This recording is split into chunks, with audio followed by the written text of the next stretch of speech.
On a desolate Texas plain, Cowboy Jack finds a little girl with a sign around her neck. Not worth feeding. Behind her silent suffering was foster mother Sherry Connolly, a woman who profited from disappearing children while the system quietly looked away. But Jack didn't just save Emily. He exposed a hidden network that reached deep into local government. And just wait until you hear how this harrowing story turned on its head, and how justice finally struck back. El sol del mediodía caía como un peso de plomo sobre la vasta llanura tejana. El calor reverberaba sobre la tierra seca, y cada soplo de viento traía consigo un silbido árido que cortaba la piel como papel de lija. Las ruedas oxidadas de un molino abandonado giraban lentamente en la distancia, chirriando con una cadencia fantasmal. Era un lugar donde la vida parecía haberse detenido, donde hasta las aves parecían volar más bajo, como si respetaran el silencio del desierto. Un caballo de pelaje oscuro avanzaba al paso, levantando pequeñas nubes de polvo que flotaban en el aire como cenizas. Sobre él montaba un hombre solo, Jack Landon. Su figura era firme, su espalda recta como un rifle viejo pero aún útil. Su barba plateada, descuidada por los años, brillaba bajo la luz, y sus ojos, ocultos bajo el ala de su sombrero, llevaban consigo el cansancio de alguien que había caminado más caminos de los que quería recordar. Su mano enguantada descansaba con naturalidad sobre el pomo del lazo, aunque no buscaba ganado. En realidad, no buscaba nada. Solo avanzaba, como lo había hecho siempre. El alambrado oxidado que bordeaba ese tramo olvidado de terreno estaba torcido, vencido por el tiempo y por las tormentas que alguna vez cruzaron la región. Jack pasaba por allí por costumbre, por esos reflejos que uno mantiene aun cuando ya no tienen propósito. Fue entonces, en medio de ese paisaje roto, que algo alteró la monotonía. Un leve movimiento entre los arbustos secos, como si el polvo mismo hubiera susurrado. Jack tiró suavemente de las riendas. El caballo se detuvo sin protestar. El silencio se hizo más espeso. Él bajó con lentitud, como quien desconfía de la esperanza. Avanzó con pasos lentos y calculados, observando entre las hierbas altas y quebradizas. Y entonces lo escuchó. Un quejido, leve, casi ahogado, el lamento de alguien que ya no espera ser oído. Se arrodilló. Allí, envuelta en una chaqueta vieja y descolorida, yacía una niña de no más de 5 años. Su piel estaba cubierta de polvo, y su vestido, si es que se le podía llamar así, era poco más que un trapo deshilachado. Su rostro estaba manchado, no solo por la tierra, sino por algo más profundo, la resignación. No lloraba con fuerza, no pedía ayuda, solo sollozaba con la mirada perdida, como si ya hubiera agotado todas las lágrimas. Pero lo que realmente paralizó a Jack no fue su estado. Fue la pequeña cuerda atada alrededor de su cuello. De ella colgaba una etiqueta improvisada, un pedazo de cartón rasgado con letras grandes y temblorosas. Decía: «No vale la pena alimentarla». Jack no reaccionó al instante. Por un segundo eterno, solo se quedó mirando esas palabras. Sus pupilas se dilataron. El polvo parecía haberse detenido en el aire. Luego, muy lentamente, su mandíbula se tensó y su respiración se volvió profunda, contenida. Sintió como algo antiguo y dormido se removía en su pecho. No era un hombre de palabras. Nunca lo fue. Su vida había sido un desfile de silencios y caminos solitarios. Había conocido más puertas cerradas que abrazos. Su madre, alguna vez fuerte, se quebró ante la presión del mundo. Su padre, un rostro que apenas recordaba, había desaparecido entre barrotes. Jack creció sabiendo que en este mundo nadie regala nada. Pero lo que veía frente a él no era solo negligencia. Era abandono con sello. Era desprecio impreso en papel. Era una sentencia escrita a mano.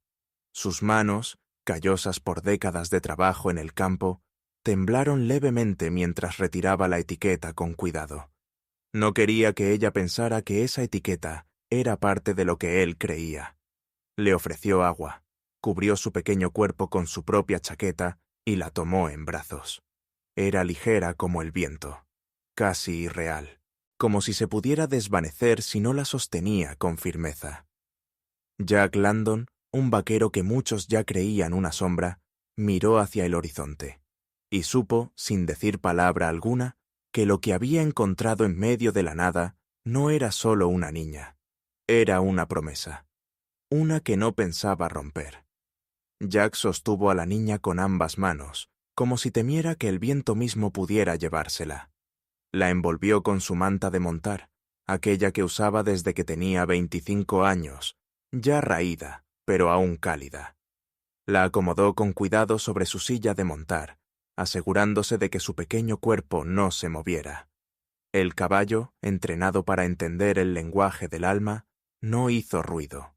Inició la marcha al paso, como si también supiera que el peso que llevaba no era solo físico, sino emocional.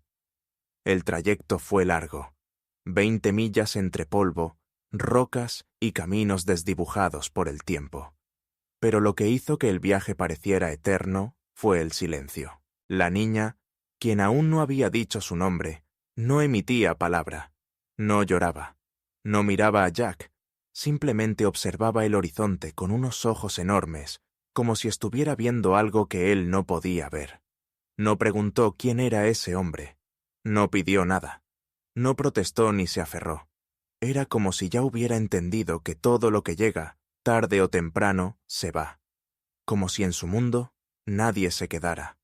Jack no soportaba ese vacío, y aún así lo entendía. Había crecido con él mismo. Su hermana menor, Emily, había tenido esa misma mirada antes de que la vida decidiera que su ternura no tenía lugar en este mundo. Por eso, sin pensarlo demasiado, decidió que llamaría a la niña igual, Emily. No porque quisiera reemplazar a la hermana perdida, sino porque en ese nombre se guardaba algo sagrado, algo que no podía permitir que el tiempo destruyera por completo. Cuando llegaron a su rancho, el sol ya estaba bajando. La casita de madera, rodeada por una cerca envejecida, se alzaba solitaria entre la tierra agrietada. Jack descendió con suavidad, cargó a la niña en brazos y entró. No tenía cuna, pero preparó una cama con almohadas junto a la chimenea. Luego ensilló de nuevo su caballo y partió sin perder tiempo hacia la casa de la doctora Hazel. Hazel era una mujer menuda, de cabello blanco recogido en un moño apretado, con arrugas que contaban más historias que cualquier libro del pueblo. Había ayudado a nacer a medio condado, y en los últimos años también había sido quien consolaba en los funerales. Al verla entrar con la niña en brazos, su rostro se tornó grave. Sin necesidad de muchas palabras, Jack la dejó hacer su trabajo. Hazel examinó a la niña con manos firmes, aunque su voz se quebró cuando habló. «Jack, esto no es simplemente abandono», dijo, dejando la linterna médica a un lado. «Esto es mucho más. Es intencional, sistemático». Jack no respondió. No confiaba en las palabras para expresar lo que sentía. Se limitó a asentir, mientras sus ojos seguían clavados en la pequeña figura inmóvil sobre la camilla. Hazel enumeró con voz baja: desnutrición severa, cicatrices antiguas, huesos que en algún momento sanaron mal, y marcas en la piel difíciles de explicar si no se consideraba una causa deliberada. El vaquero apretó los dientes. No era médico, pero no necesitaba un diploma para entender lo que le estaban diciendo. Aquella niña no solo había sido olvidada, había sido tratada como si no importara, como si su existencia fuera un estorbo, y alguien, en algún lugar, había decidido hacerla creerlo. Esa noche, Jack no durmió. Se sentó en el porche, con una lámpara encendida a su lado y la etiqueta en la mano. La miraba como si pudiera encontrar en esas palabras una pista, una verdad escondida entre la tinta. No decía un nombre, no decía una dirección, solo ese mensaje frío, impersonal, cruel. No vale la pena alimentarla. Sus dedos pasaban una y otra vez sobre las letras, casi con la esperanza de que se borraran. Pero estaban allí, marcadas, como grabadas en fuego. En su interior una tormenta crecía.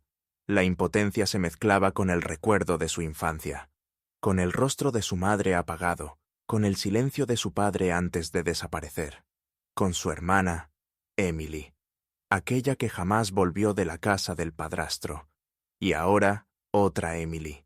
No podía, no iba a permitir que la historia se repitiera. Miró hacia la noche, como si buscara una respuesta entre las estrellas. Sabía que lo que acababa de comenzar no era solo un acto de compasión, era un compromiso. Uno que, aunque no lo hubiera dicho en voz alta, ya estaba grabado en su alma. Porque hay heridas que no se curan con medicina, y hay promesas que se hacen en silencio, con el corazón ardiendo, en la oscuridad de un porche solitario. A la mañana siguiente, Jack ensilló temprano y cabalgó hacia el pueblo. Conocía a los alguaciles locales, pero sabía que la mayoría prefería ignorar lo que no afectaba directamente al ganado o la propiedad. Sin embargo, confiaba en una, la teniente Julia Knox, joven, brillante, con mirada aguda y coraje raro por esos lados. Cuando vio las fotos y la etiqueta, su expresión cambió. Se puso pálida. «Ese es el estilo de Sherry Connelly», murmuró. «Hace 3 años recibimos una denuncia sobre su familia adoptiva, pero el caso desapareció, y la niña también». Jack asintió. Ya sabían a quién buscar, pero probarlo sería otro asunto, uno complicado. Lo que Julia descubrió fue mucho más oscuro de lo que Jack esperaba. Sherry Connelly no era simplemente una mujer con licencia de madre adoptiva. Estaba conectada directamente con miembros del Consejo de Tutela del Condado, personas que supuestamente debían velar por la seguridad de los menores, pero que en realidad parecían más interesados en mover papeles que en proteger vidas. Recibía pagos estatales por cada menor bajo su custodia, montos considerables destinados a alimentación, educación y atención médica. Pero en los registros que Julia logró filtrar, el patrón era claro. Más de la mitad de ese dinero desaparecía, redirigido a cuentas registradas a nombres imposibles de rastrear o a empresas inexistentes. Los informes oficiales hablaban de traslados entre hogares, de cambios administrativos, de documentos extraviados. Ni una palabra sobre la realidad. Las fechas no coincidían, las firmas eran sospechosas, y lo más grave, varios niños nunca aparecieron en el sistema después de haber estado bajo su cuidado.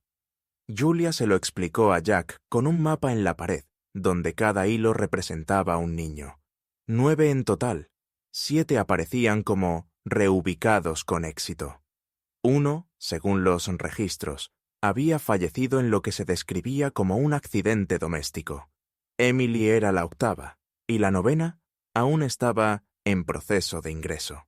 Jack se quedó inmóvil, con la mirada fija en los nombres escritos con marcador rojo. 9 infancias, 9 vidas que pasaron por las mismas manos y quedaron cubiertas por el mismo velo de burocracia. Sintió una presión en el pecho, una mezcla de impotencia y furia contenida.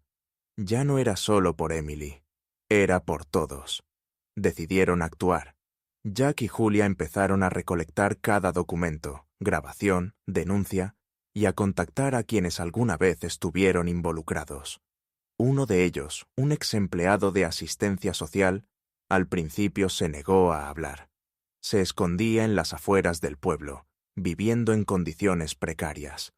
Solo tras varios encuentros, aceptó contar lo que sabía. Había notado irregularidades, pero cuando intentó reportarlas, fue desplazado. Nadie quiso escucharlo. Terminó perdiendo su trabajo y su credibilidad. Sus palabras confirmaron lo que temían. Había una red de encubrimiento. Los informes eran manipulados. Las visitas de seguimiento se realizaban de forma superficial, y cuando alguien hacía demasiadas preguntas, lo cambiaban de zona o lo alejaban del caso. Julia, con su experiencia, entendía que se trataba de algo más que negligencia. Esto era una estructura, no improvisada, sino construida para resistir el escrutinio. Y cada paso hacia la verdad era como caminar entre sombras que sabían esconderse muy bien. Para Jack, aquello ya no era una cruzada personal, era una guerra silenciosa, librada con pruebas, coraje y una convicción inquebrantable. Nadie más debía pasar por lo que Emily vivió. Y si esa red pensaba que el silencio seguiría cubriéndolos, no conocían todavía de lo que era capaz un vaquero con una causa. Cuando Jack y Julia casi tenían el caso armado, cuando los documentos estaban alineados, los testimonios grabados y los nombres listos para ser entregados al fiscal, ocurrió lo inesperado.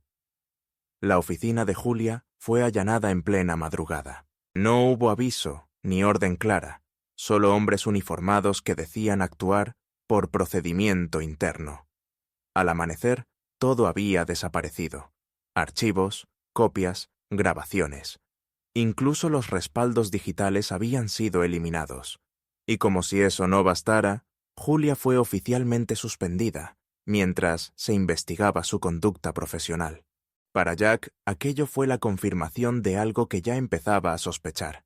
No era solo una mujer aprovechándose del sistema. Lo que enfrentaban era algo mucho más profundo, más estructurado. Una red con raíces dentro de la misma maquinaria del condado.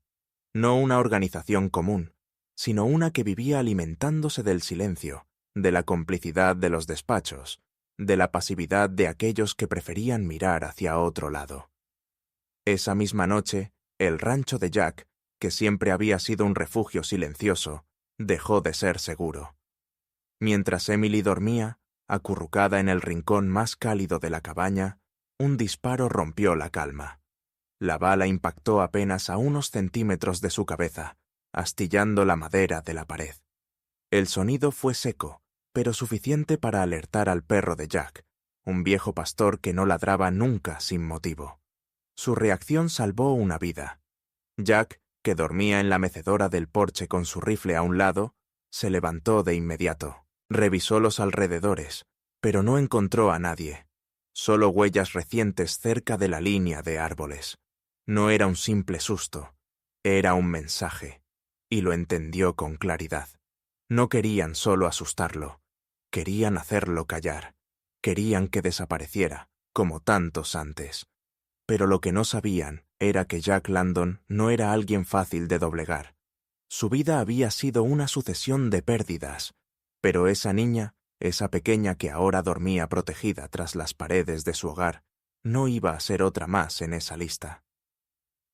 A la mañana siguiente, antes del amanecer, Jack dejó a Emily bajo la protección de un viejo amigo que vivía en lo alto de las montañas, un exmilitar retirado que debía su vida a Jack desde hacía décadas. Allí, lejos de las rutas principales, rodeada de bosque y silencio, estaría a salvo.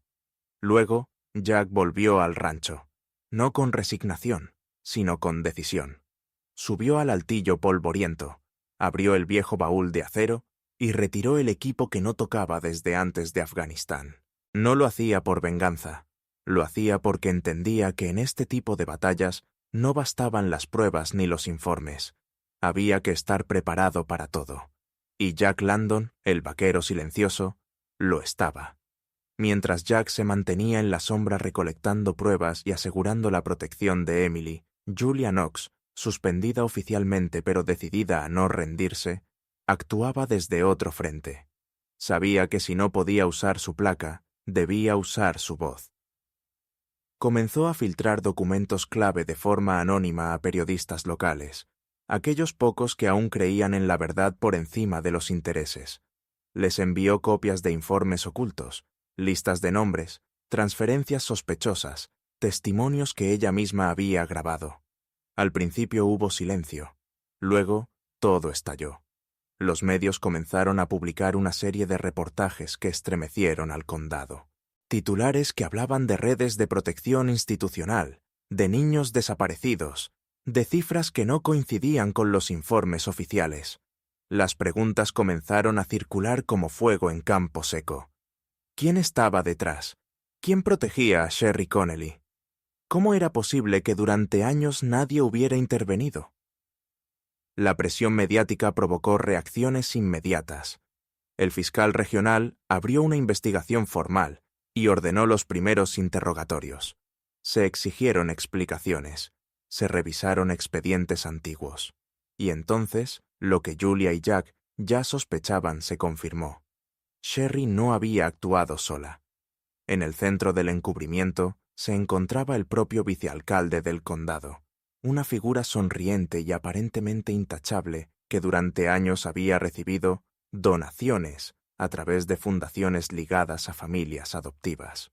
Junto a él, 3 altos funcionarios del Departamento de Servicios Sociales estaban involucrados. Aprobaban licencias sin supervisión, falsificaban inspecciones y manipulaban reportes.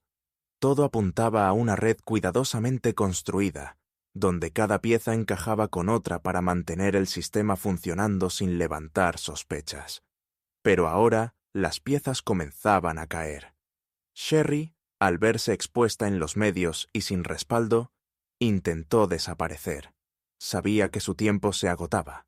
Preparó nuevos documentos de identidad, adquirió pasajes bajo otro nombre y se dirigió al aeropuerto del estado vecino, llevando consigo a una niña nueva, una menor que, según registros falsos, acababa de ingresar a su hogar como parte de una asignación temporal. Pero no llegó lejos. Gracias a las publicaciones y a una alerta enviada desde una redacción periodística, las autoridades aeroportuarias fueron notificadas. Una oficial de migración, al revisar los datos inconsistentes del pasaporte, retuvo a la mujer y llamó a seguridad. Cuando comprobaron su verdadera identidad y verificaron la relación falsa con la menor, Sherry Connelly fue arrestada en el acto. La niña fue puesta bajo resguardo inmediato y por primera vez en años la cadena de abusos se detuvo antes de completarse. Jack recibió la noticia esa noche, sentado junto a la chimenea. No sonrió, pero sus ojos, por primera vez en semanas, dejaron ver algo distinto. No era alivio, era determinación, porque sabía que todavía quedaba mucho por hacer. Pero también sabía que la verdad ya no dormía, y que cuando despierta, nadie puede ocultarla por mucho tiempo.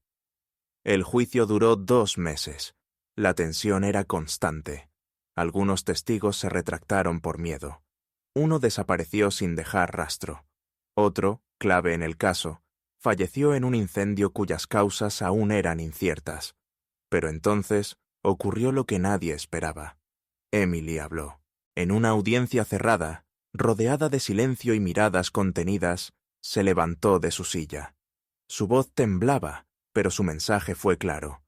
Mostró sus cicatrices al juez y dijo: «Yo pensaba que era basura, hasta que un vaquero me dijo que yo era un regalo que alguien quiso destruir». El tribunal quedó en absoluto silencio. Esa declaración selló el destino de Sherry Connelly. 85 años sin derecho a reducción. 2 funcionarios recibieron 20 años cada uno. Julia fue restituida, y Jack, por primera vez, recibió aplausos.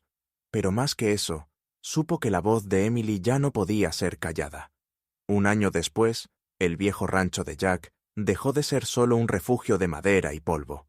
Se convirtió en un hogar. Bajo el nombre de Emily's Light, albergaba a niños que habían conocido el abandono, pero también la esperanza. Jack, ya mayor, hablaba poco, pero cada tarde salía al porche, se sentaba en su silla y contemplaba el cielo, donde las estrellas parecían más cercanas. A su lado siempre estaba Emily, con su cabello oscuro y risa tranquila, mirando hacia donde él miraba. Un día, una voluntaria le preguntó en voz baja: «¿Por qué crees que ese viejo vaquero no te dejó atrás?» Emily sonrió, pensativa, y respondió: «Porque él también fue un niño que fue dejado atrás, solo que él sobrevivió para rescatar a los demás».